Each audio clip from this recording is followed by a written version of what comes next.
You are listening to the Independent Dealer Podcast with hosts Luke Godwin and Jeff Watson. Hello and welcome to the Independent Dealer Podcast, brought to you by Buckeye Dealership Consulting. Luke, happy St. Patrick's Day, buddy.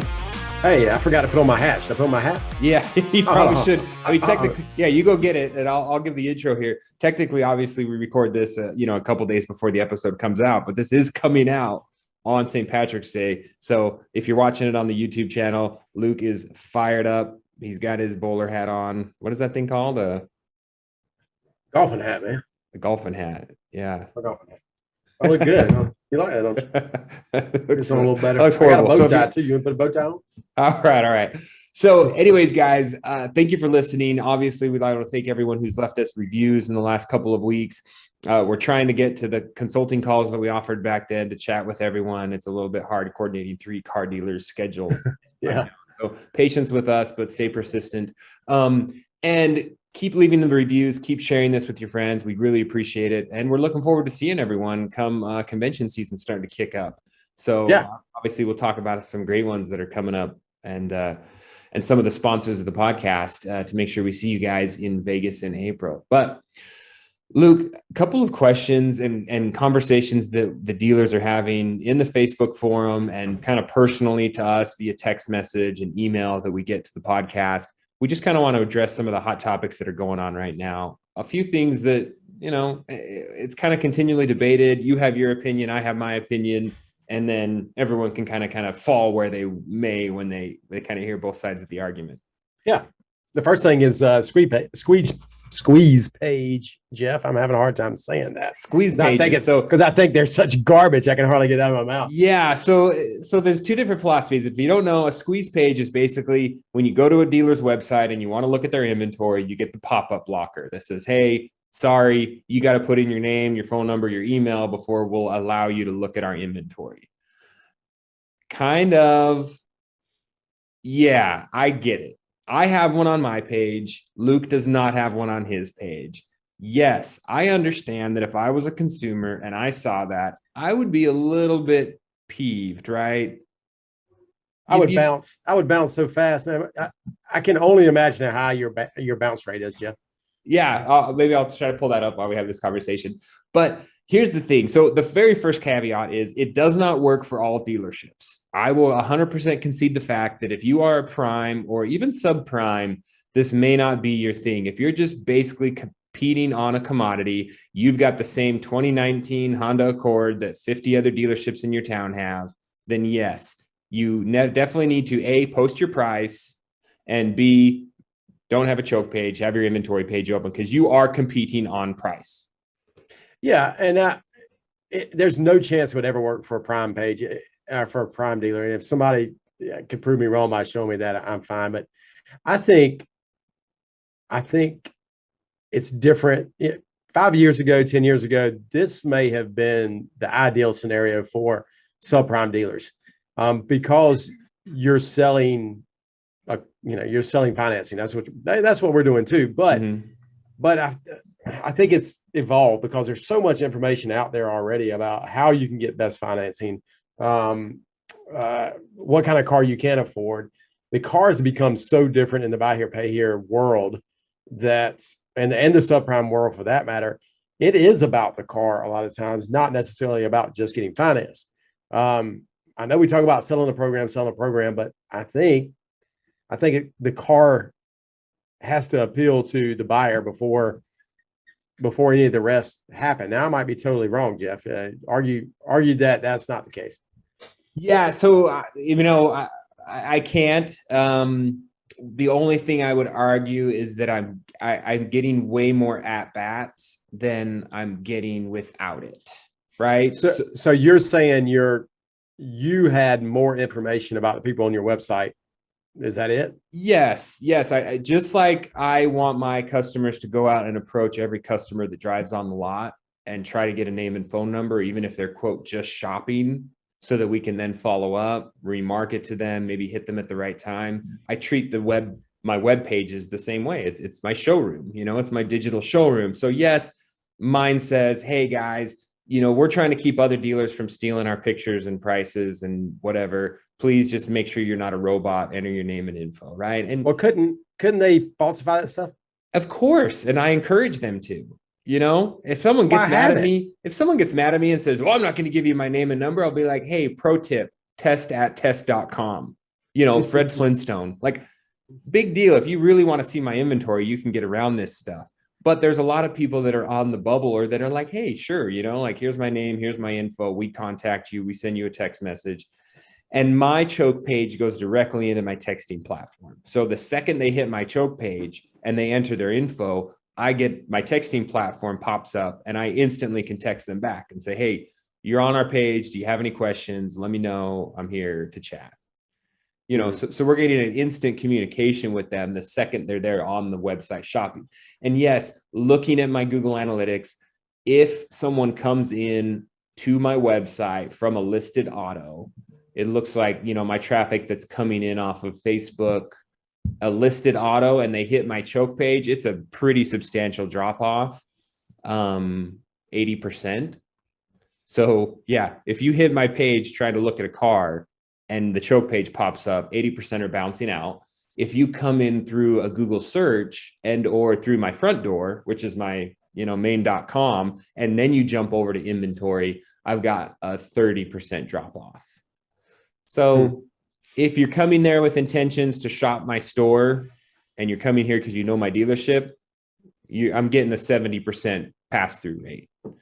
If you're coming just to look at a car because you saw a fancy ad on Facebook or something, then yeah, I'm getting the opposite. I'm getting a 70 to 80% drop-off rate. Somebody was a friend of mine who's not from the United States, grew up in Europe, or our family's from Europe, said that there's a total different mindset between an American shopper or American store owner compared to a European store owner, and an American shopper compared to a European shopper. So Americans, when we walk in the store, we don't want to be bothered at all, right? We kind of want to sneak around and not let people know that we're there. And in Europe, that would be considered bad business. Like if you walked into my store and you didn't talk to me, I would think you were being rude. And I started thinking about this thing. So how does that work on our website, And I want everybody to have total access to everything. If you don't want to be bothered, don't be bothered.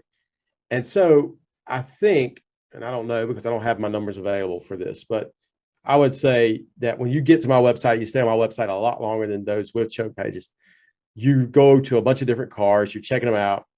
And if you like what you see, you are going to fill out an application.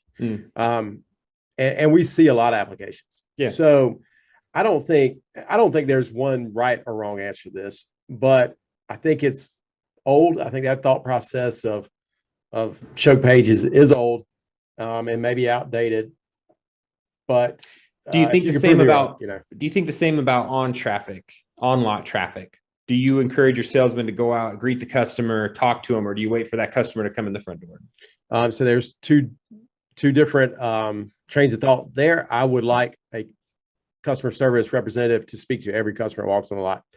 And we train for that all the time. And you don't have to give us your information. We're going to come out there and we're going to say a couple things that are scripted, and we're going to try to get your information. We're going to try to walk you through the approval process and get you inside. That's what we try to do. We want to make you feel like you're wanted. I think if customers aren't greeted, then they feel like they're not wanted. But that's just my thought process. Do you put your prices on your cars? Window 100%. Stickers, info, everything's on there. So the customer, your salesman wouldn't necessarily need to go out there. The customer could do the same thing on the lot as they do on your website, shop around, snoop, get all the information they need. And then if they want to talk to you, they could submit 100%. And we got front door. Got QR codes so they can scan that to get approved to do their application while they're walking around. So, you kind of, Tracy and Troy said this a long time ago. You want your facing dealership to be the same as what's going on your website, as what's going on in your advertising. Everything needs to look exactly the same. And with that being said, everything needs to be exactly the same. If you got prices on your lots, you need to have them on your website, you need to have it on your advertising. And that's what we try to do. We try to stay as consistent as possible across all platforms. I don't put any pricing on my cars. I put pricing on my website now. I used to not. I do now. I don't put them on my car because I don't want to print up window stickers every other day. Because yes, I do continually adjust my prices based on market demand, based on repairs that I put into the car, based on a number of factors. I'm always changing the pricing of the vehicle, and I would just never be consistent. I'd have one thing on the website, one thing that the salesman would see, and then the printed one that's now 2 weeks old would be completely different. And that's the reason I don't. I see the validity of that, but we don't change our prices that much. Maybe once a month if we think something's out of whack and we're going to old unit. Yeah. So Luke, moving on, Central Dispatch best practices. If you guys don't know, Central Dispatch, online transportation, what do you call it? Aggregator, hub?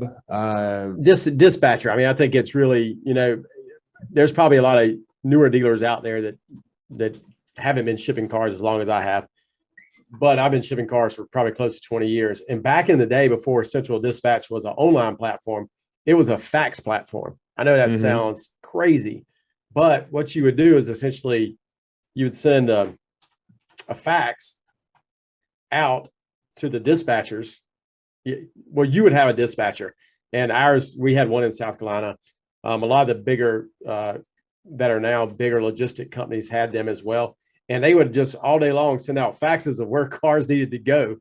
And you would have one person that kind of controlled that, and they'd make 10% of the shipping or whatever it was, and off you go. So what we have now is a true dispatcher, and everybody can see. Does it have flaws? It has tons of flaws. It's owned by Cox, and it was bought, I guess, 10, 15 years ago. But the biggest problem is they don't care. They don't regulate it. It's the Wild West. You don't have to do anything to get to be approved to be a transporter that I can see. It's just, hey, I've got a truck and trailer. If I have documents, I'm going to post them. If I don't, I'm not. I think there could be a lot better regulation on this site, but it's not. So we're kind of left with what we're left with. What's the difference between Central Dispatch and Ready Logistics then? That's where I get confused, because Ready Logistics is just, I mean, I can order that directly if I buy something on Manheim, and I don't have to worry about it, right? It gets dispatched, it gets shipped. I don't talk to anybody. The car shows up. So essentially, Ready Logistics is a logistics company that uses Central Dispatch. So they're posting your car to Central Dispatch, but as Ready Logistics, and they're making a spread in there, and they're both owned by Manheim. So yeah, that's what's interesting to me is when I do see the quotes on transport through Ready Logistics. Obviously, it's a bit higher than it is if I go through Central. But and they had this conversation online with some guys. I look at the stuff that I pay through Backlot. That transportation is reasonable, man. I'd pay that all day long. The stuff that Backlot charges me. So I don't think, and maybe it's different regional or geographical, but man, what I pay through Ready Logistics is almost double what I would pay that same car through Backlots for the same distance. Well, it's really interesting, the disparity and the middlemen that you don't know about. There's a trade-off. So the trade-off in using Central Dispatch is you get a better price, but more headache. You got to deal with everybody. It drives me crazy. So these are my 4 tips. Okay. Number one, always check the rating of the company that calls you. And so what I do is I get the incoming call and I say, please text me your information, who you are. So I use that. I go in there before I sign it and say, all right, what are these people's rating? If they have 100% and they've been doing it for years, boom, it's good to go. If they have a 0 rating and they got in business last month, the chance of me assigning that pretty negligible, because unless it's something I hadn't been able to move for a while. How often are those people just forwarders? How often are those people contacting you from Central Dispatch, just a dispatcher? That drives me crazy. I think about 10% of the time is what I see. And I spend a lot of money on transportation every month. I probably ship 40 to 50 cars a month. And I see it's a small percentage. Now it might be different regions of the country too. we've got it lucky. We've got it easy on the East Coast because you got 95 running through the state. I got I-20 running this way and I-40 right above me. So I can ship anywhere, anytime, no big deal. Right. Mm-hmm. But that might change. So new profiles don't use high ratings. People have been in business a long time, and typically you'll have good results. Number two, create a preferred list. And what has happened over the years, I know which way people run. And if I got a car sitting in Texas, I can call a couple people and more than likely they'll be able to pick it up. If I got cars in Florida, I can have them home typically the next day. If I've got cars on the West Coast, I've made a couple people out there that can bring them back. So make the preferred list, use them without having to post these things. Check for insurance, W-9s, and DOT documents before signing. If a company does not have that on their central dispatch profile, I'm not saying they're not good, but chances are they're not as good as people who have it. So make sure that you're checking that and be wary of using people who don't have these things, unless you have a car that's really hard to move and you have to do that. And number 4 is kind of the most important. Stay in contact with these people. If they're supposed to have a car delivered to you today and you have your alerts turned on at Manheim, so if a car leaves the lot, you get texted. So let's say I have not received a text message that car's even left the lot yet. I'm going to text them probably yesterday and say, hey, we're still on for delivery tomorrow.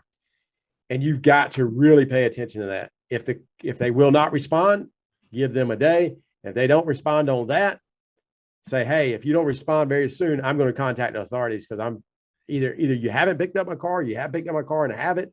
It's been an accident, whatever. But you need to be consistent and you need to be very persistent when contacting these people. Yeah, the biggest takeaway I've had from all this is just, it's the preferred list, man. I mean, yeah, you use central dispatch a few times. I think most of us, a handful of us probably buy out of the same auctions, the same locations pretty consistently, at least the same main routes, and then get those guys that are consistent and are reliable. That's the hardest thing in the transportation business. And I have sympathy for them. They're dealing with a lot of stuff, man. I could not even imagine trying to coordinate many dealers and many cars and many pickup locations.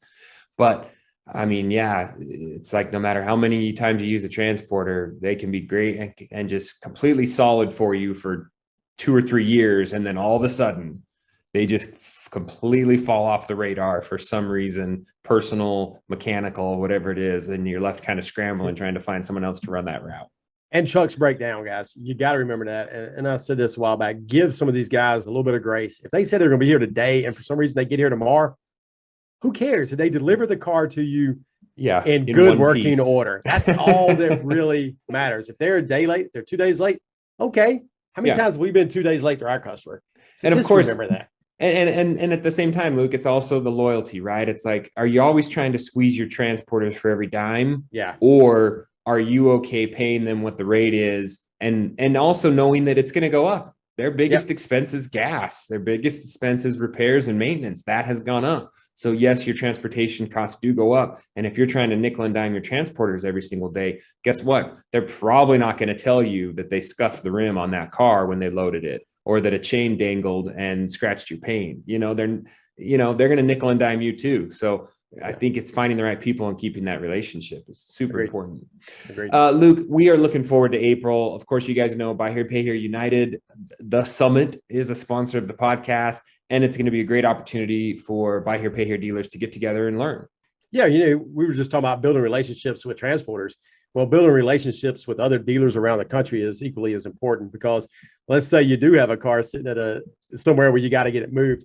How many times have I had people that I've met at these conferences park cars in my storage lot? Well, I met them at a conference, and Buy Here, Pay Here United Summit is going to be one of those opportunities to really meet a lot of other dealers from around the country. You're not going to be sold to, you're only going to be taught. And that's what we love to do. That's what you and I do, Jeff. And I do believe that Buy Here, Pay Here United Summit is going to be the way for us to advance that. Yes. So jump online, buyherepayhereunited.com, get signed up. Now is the time. It's coming up. April. So we've got a month, basically a month from today, and we'll be out there in Vegas. So looking forward to it. Luke, we mentioned a little bit about gas prices going up and some of the unrest going on around the world and in Ukraine and Russia and what these guys are doing to gas prices. Where do you see that affecting us? Have you seen a large drop off in your gas guzzlers so far? Oh, buddy. Yeah. So I had bought several newer body style Suburbans, Tahoes that typically sell really fast. And I bought them in December. Gas prices were okay. Well, they have dropped like a freaking, like an anchor in the last month. And so I'm stuck with, a couple almost $40,000 trucks that are probably worth around 35 right now. So what do? Do you wait it out? I don't know. But if you look on ACV or any of these other auctions, you'll see there is a lot of big SUVs sitting out there. So be aware that it might be the price range too. Anything over about 25 grand, I think, has been hit the hardest. Trucks don't seem to be hit as hard because people still need trucks. Yes. But the large SUVs have definitely been hit.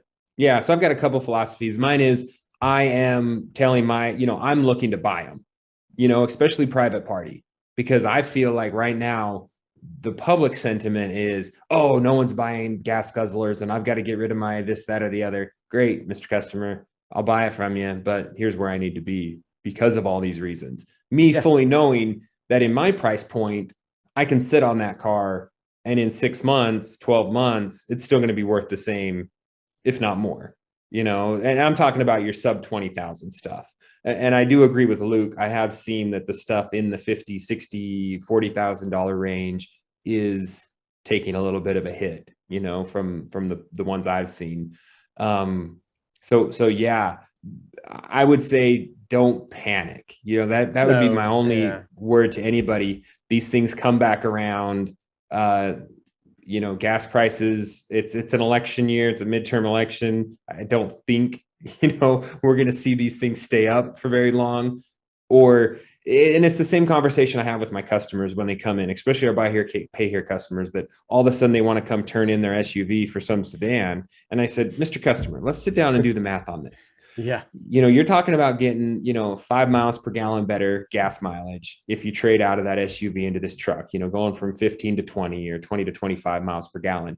So if you're talking about 5 miles per gallon, you're talking about a tank, 1 gallon of gas that you're spending more. So I'll sit down with them and I'll do the math. You're filling up once a week or once every other week. You're really talking about saving $20 or $40 a month.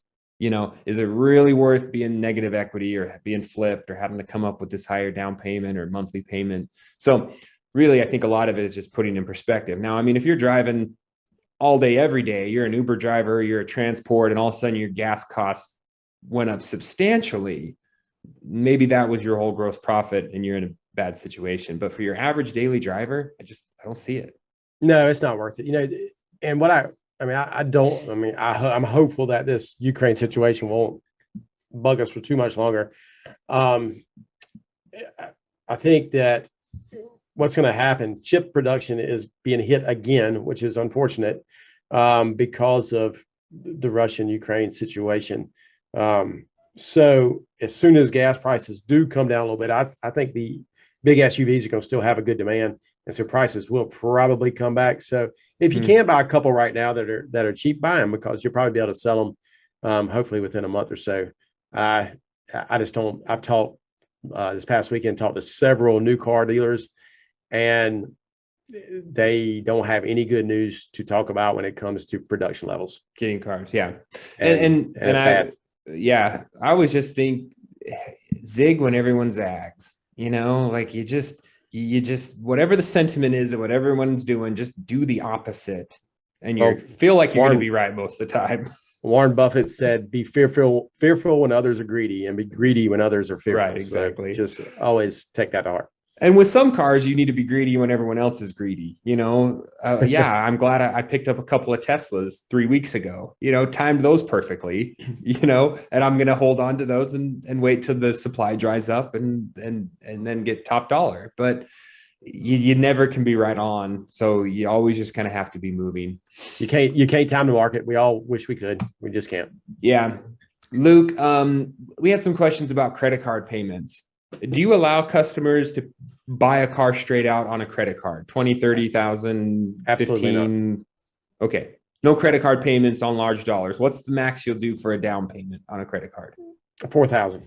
4,000 is your max. Yeah. Any specific things you require for a customer to do that? Card needs to be in their name. Okay. They have to sign the receipt. Mm-hmm. Of course, they have to sign all the documents for the car. So, and I mean, if they take back the down payment, I can just go repossess the car. So, it's not on the finance car. I'm not all that concerned about it. But it needs to be their driver's license, their card, and have a paper trail. I think is the biggest thing there. So if it's an outside purchase, say you're a subprime or you're retail or you're a cash lot, and you say, hey, I'm going to do $5,000 on this guy's, H&R Block card. I know the H&R Block card is in his name. I know that the ID that he has matches. I have a signed receipt. I have a signed purchase agreement, and I have photocopies of his card and his driver's license. Those are the kind of the 3-4 main documents you need when you have a dispute come through from your credit card provider, right? I think you're like 99% sure to block a chargeback if you have those 4 documents. I think 100% is if you have one of those old knuckle buster carbons is the only way to do it. And that's I mean somebody actually told me that one time. And actually, does that count? What do you do? And you fax it over to them after you ran it? I don't have a clue. So, Pigeon? But the problem is this: they're going to pull that money out of your account until that process is done. So, let's just say you have God forbid, one of these smaller dealers sells a $20,000 car, and for some reason it goes sideways after the sale, and that person who was so nice to you and you were so nice to them before start butting heads. And they use a credit card. Well, the next thing they're going to do is they're going to call their credit card provider and say, I didn't do this. Well, the credit card provider is going to contact your bank and suck the money out of your account immediately. So let's just say you made $1,000 on that $20,000 car. You paid off your credit line because you only really had about $20,000 in the bank. Well, they pull that money out and they're holding it here. And you've already paid for everything. And now you got $0 in your account. You can't make payroll. You can't do this. Now, I'm not saying that's how you should operate your business, but we all know that this has happened. Right. And so is it worth the immediate deal by running on a credit card versus saying, Mr. Custer, we just don't do that. Please go to your bank and get a certified check. I don't think it's worth it. Have you ever lost a deal? I don't think so. No. Okay. And what about the unique situations like the H&R Block cards? Hey, my money's on an H&R card. It's my tax return. Yeah, I think he probably, I don't know I think it'd be a little harder for someone to file back on one of those cards. I don't know that, but I would think it probably is compared to your own personal card. But you say, hey, go to the ATM, take $500 out a day for the next 20 days, and then we'll sell you the car. I don't know. I don't know in that situation yet. I really don't know. Check. It also helps on those larger transactions. Most people have to call in and authorize it to even run. And I think that gives you a level of protection when the customer has called in and said, yes, I'm running $15,000 at this and this place. Please authorize that, Yeah. And, and then every once in a while you see some people, I do it, but I charge them a 3% processing fee. Well, let me tell you, in most states, that's illegal. So I know it's illegal in South Carolina. And it's probably illegal in Utah. And I would check with my AG office or with my dealer association to see if that is okay, because it probably is not, even though the state can charge you a 3% processing fee, which they do.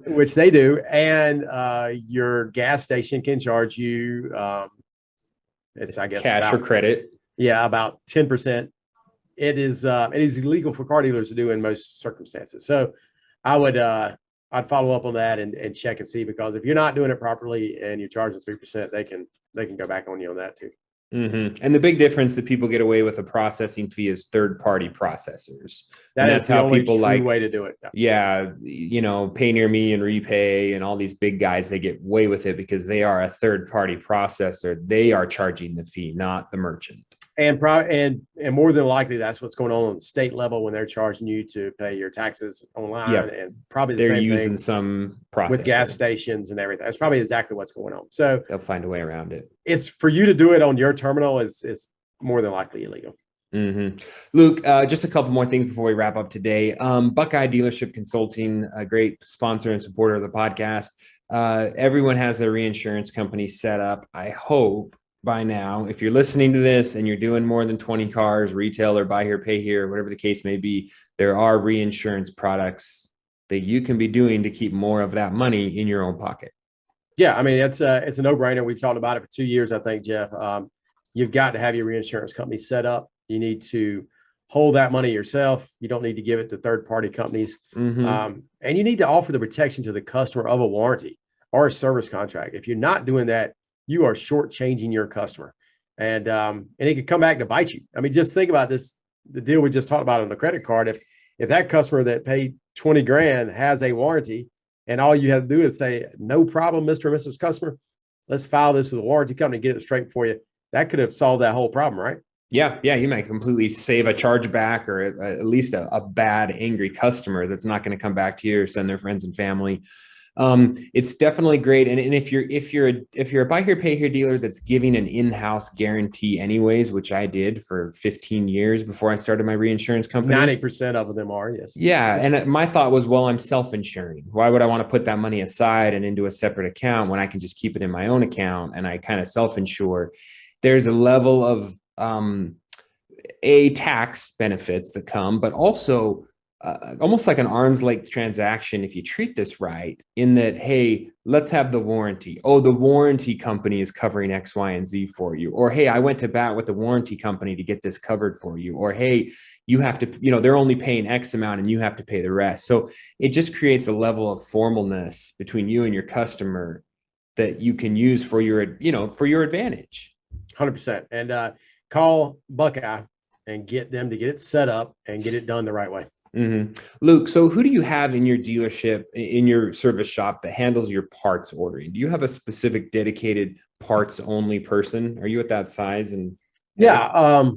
So we hired a parts manager in November of 2020, just because our service department had gotten to a point where we just had a lot of parts going in and out of the business. Probably $500,000 worth of parts or more a year. And the problem there is you're not always getting the best deal because your service advisor they're not calling around trying to get the best parts price.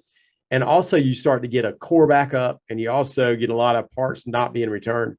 So the more we thought about it, we had to figure out a better way to track our parts. And our decision was to hire a parts manager. Well, since that time, we have shrunken. Our service department has, because of lack of techs. And actually, the guy who we hired, our parts manager, is now our service manager, and he's kind of doing both jobs. And he's doing a good job at both jobs, so I can't complain there. But when we get back to our previous level, we'll probably have to go back having a parts manager. Yeah. So it's really interesting. And unfortunately, I make the same argument. I hate going down this road because it's the same thing that a vendor uses on you when he's trying to sell you a product. Well, if this $500 a month, if it sells you one more car, then it pays for itself. Right. And so I use this argument with that caveat, but yes, if that parts manager saves you $1,000 a month, $2,000 a month, he pays for himself. Right. And how easy is that? That's like 2 cores, 2 engine cores or a transmission core and a couple of batteries. And maybe he found a part at a better place and he's able to order these things because he has the time to dig in. Whereas right now your service writer and or your mechanic who is doing the inspection and ordering part, he's just going to the same old place because it's easy. He knows Bob down at the, O'Reilly or at the AutoZone, and he can just call him. Plus he's maybe getting some sort of a kickback on his tools from the truck every so often that you don't know about. Who's selling the freaking cats that you're pulling out of your scrap cars, where are those things even ending up? I mean, there's just a million places where parts can walk off and where returns happen, but you didn't get credited, but the part went back, but nobody had the time to check the, invoice to make sure that it actually got credited back to your account and that the driver just didn't throw it back on the parts shelf. There's a million holes in the dam. And so hiring someone at $20 an hour, what do you pay a competent part person? I think 18 to 22. You're probably exactly right. So, I mean, it's worth it. One thing Jack had brought up was that AutoZone had offered to put someone in his store to be the parts person. That's an interesting concept. I haven't been offered that before. Jack's selling a ton of cars a month and Recon a ton of cars a month. So I could see why it'd be, a good thing for AutoZone to do. But I think having your own parts person is probably better than leasing out space in your building for AutoZone, O'Reilly's, or Napa to put somebody in there. I just not sure if you're going to get the benefits from shopping around. Yeah, I mean, obviously, red flag for me. No, I don't want to order from one place. I don't want to just be beholden to one company for all my parts. That's just seems like the opposite of what we're trying to get at in having a guy that can, source from all places, especially right now where they're just so hard to come by, man. Some parts, some certain, it's impossible. So to have someone that can just turn over a few more rocks and do a few more digging could be all the difference from your guy and be like, oh, I made a phone call and it's 3 weeks out. As opposed to I made 3 phone calls and I found one that'll be here tomorrow. What's interesting is when you talk about how hard parts are to come by right now, because of the relationship we have with different part suppliers. Last week we were told, hey, by Honda, we are running out of valve cover gaskets. And if anybody's selling the 2013 up Honda Accords, every single one of them needs a valve cover gasket. Anyway, they're running out of them. And so we were able to leverage that to go buy 10 and just have them sitting on the shelf. So you hoarded.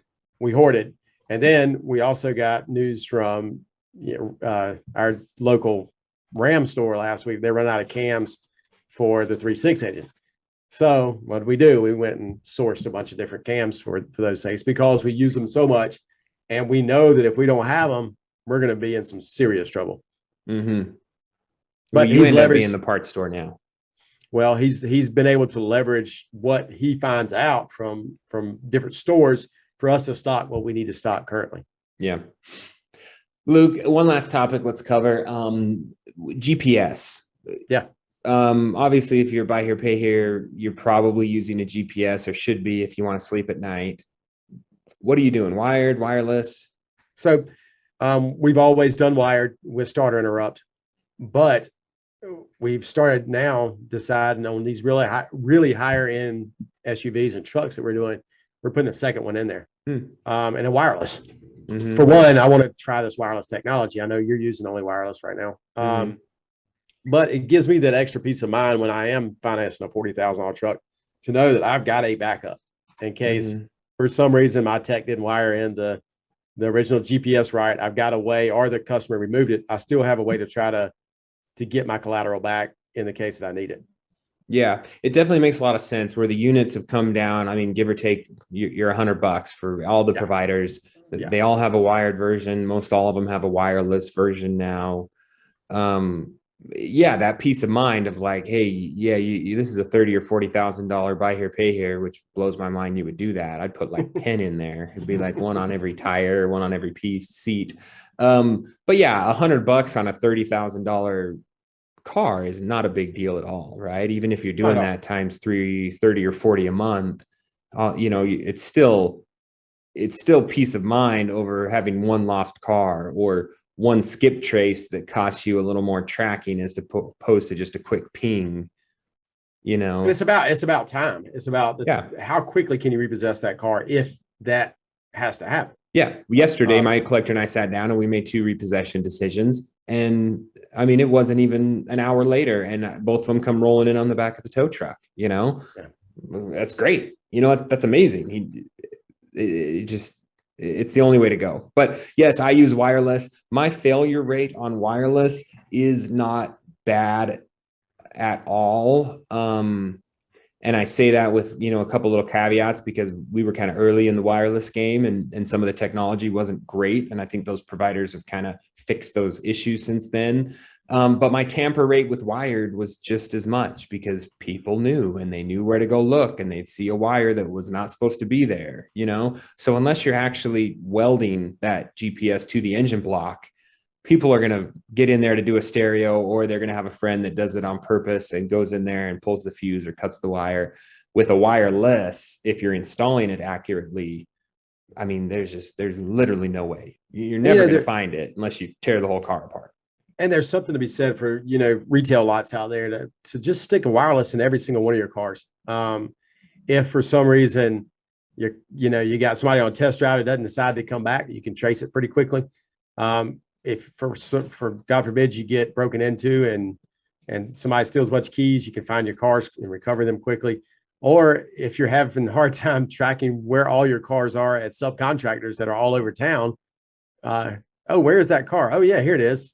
You know where it is. You don't have to kind of rattle your brain. So I think there's a place for GPS devices across our industry. So, yeah. Oh man, if I had cars that were 50, 60 grand out there and I even thought I was a target for theft, 100%. Yeah. When you got 100 cars on the lot, 100 GPSs, you know, cost you 10 grand and you put them on active track and you have to replace them every 6 to 8 months. I mean, it just, I don't know, man. It seems like, again, a way to sleep at night. Yeah, for sure. Luke, hey, we're going to let everybody go. That was a good 45 minutes there. Anything else coming up? Parting words for everybody? Just, you know, we're about to wrap up tax season. Don't go crazy, y'all. Just keep going down the same path you've been going. This year is going to be a little rockier than last year, I think.